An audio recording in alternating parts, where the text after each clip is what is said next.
समूरी सिंध जियां तेलके मांझंद में भी बरसात तबाही मचाए छॾी। जॾहिं त बरसात पवण खां पोइ जाबलू नयूं वही अचण सबबि केतिरे ई ॻोठ पाणी जे हेठि अची विया। जॾहिं त ॻोठाणा माण्हू बुख ऐं बदहालीअ वारी ज़िंदगी गुज़ारण ते मजबूर थी पिया आहिनि। जॾहिं त MPA मलिक सिकंदर ऐं DC जामशोरो पारां बरसाति मुतासिरनि जो जाइज़ो वठण खां पोइ सिंधी TV न्यूज़ सां ॻाल्हाईंदे चयो त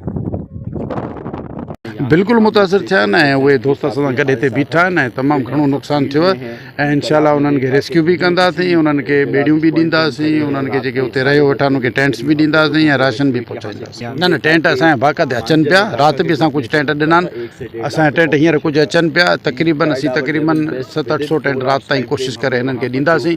बाक़ी ॿी खे पोइ सुभाणे परीं जीअं ईंदी सभिनी खे ॾींदासीं। सिर्फ विजिट ही नहीं किया, काम भी किया है। ऑन ग्राउंड भी हम लोगों ने लोगों को जो है एवैक्यूएट किया है।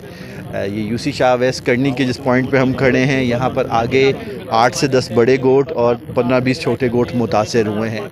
कल हमने गुल्हारों से जो है वो 15 लोगों को एवैक्यूएट किया। एक फैमिली थी जो चाहती थी कि वो ऊपर पहाड़ की तरफ चले जाए, वहाँ पर उन्हें बेली प्रोवाइड की। कल बहुत एक इम्पॉर्टेंट इशू था कि मांजन और लाखा सिटी जो है वो डूबने वाली थी।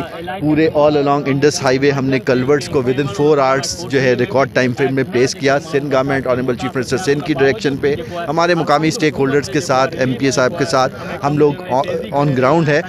बरसात मुतासिरनि जो जाइज़ो वठण खां पोइ MPA मलिक सिकंदर ऐं DC जामशोरे पारां मदद करण लाइ ख़ातिरी कराई आहे।